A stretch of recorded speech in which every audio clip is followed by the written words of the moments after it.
Переключись, пожалуйста, с ВМ6 его. Inspired by the changing political climate in the USSR and excited by the discovery of a burgeoning underground music scene, Brian Eno's company, Opal, organised the first Anglo-Soviet satellite link earlier this year in conjunction with Gostelradio, USSR State TV.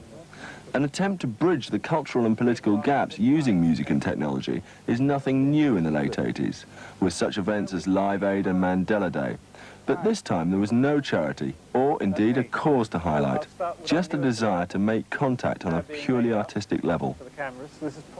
Once Gostelradio decided that it was a good idea, it was very, very quick, which I think is quite funny when you think that Soviet Union is presented also as being such a huge bureaucracy, and that, you know, everything would take ages there. In fact, I think it's quite the opposite, because I think because of their bureaucracy, people cut through it that much quicker, you know. They played some tapes of the... For this unique satellite discussion, Eno brought together a handful of the most interesting and outspoken musical figures from both sides of the Iron Curtain. This is Paul McGuinness. He's the manager of U2. This is Peter Gabriel. This is Chrissie Hynde from the Pretenders. I'm Brian Eno, as I hope you know. And here's Mark Cox from Wolfgang Press. On the Soviet side, he called upon the writer Artyum Troitsky, who headed the Russian panel at the New Music Seminar, to lead and introduce the Soviet team. Here next to me is Zhanna Guzarova, who is probably the only female rock star in the defeminized world of Soviet rock.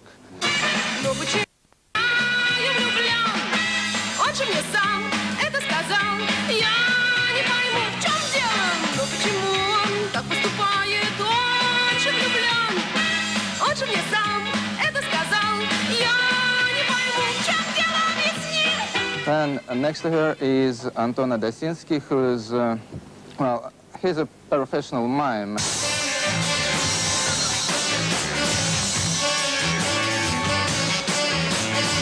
What he's actually doing is he's a choreographer and, well, and dancer and singer.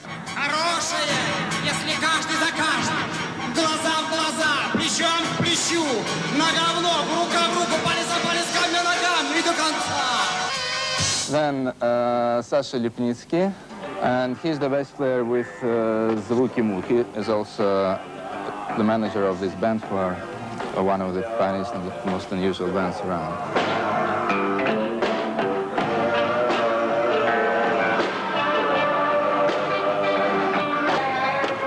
Then next to him is Boris Grebenchikov, who is a huge cult personality in the Soviet Union, a singer and songwriter with Aquarium.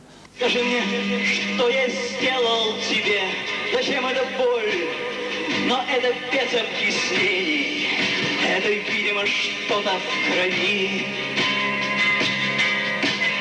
Но я сам разжег пламя, которое выжгло меня изнутри. Я ушел из-под закона, но так и не дошел до любви. So then Misha Barzykin, he's well, he's young and he's sharp, and he's the singer and songwriter with Televizor, who are probably one of the most controversial rock bands in the Soviet Union.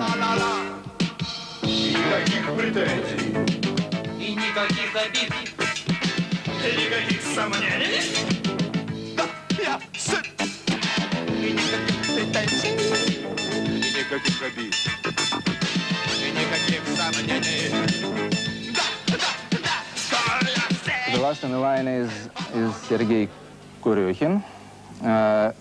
He doesn't like himself to be identified as a rock musician, because he's got classical and modern jazz background.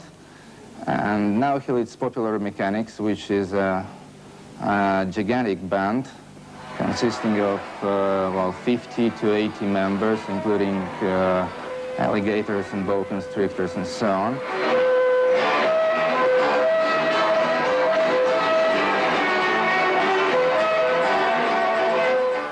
feel quite envious of the people sitting there in Russia because they don't have those commercial things over their heads.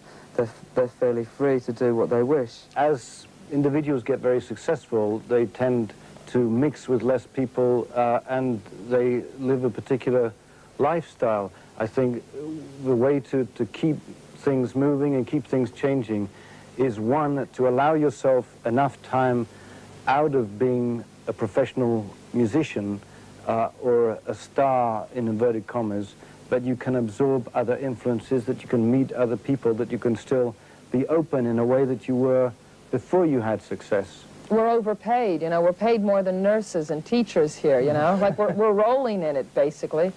And I think that wasn't really the point in getting in a band, or I think what you're talking about, comparing your scene to our, what was going on over here in the 60s. I mean, we all really missed the 60s, and I think the reason that most of us, well, certainly I can speak for myself here, the reason I got in a band was because it was an anti-establishment thing, and it wasn't really meant to be a career.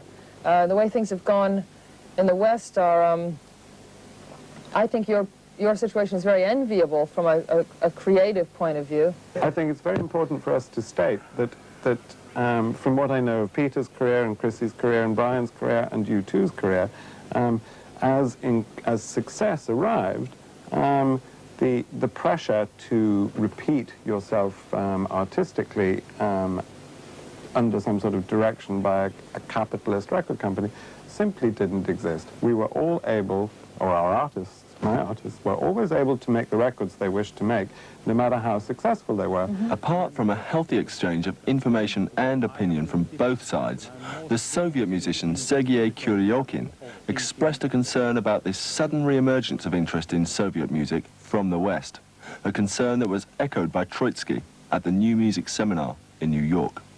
Soviet rock is very different in spirit to what you have in the West.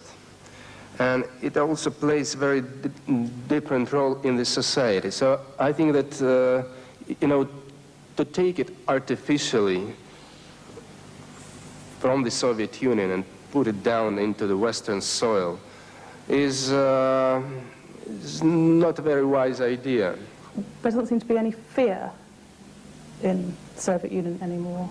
Whereas before, you did always feel as though people were saying, you know, we mustn't do this or mustn't do that. It sounds almost as quick as a revolution. Well, it is a revolution. It's quite definitely a bloodless revolution.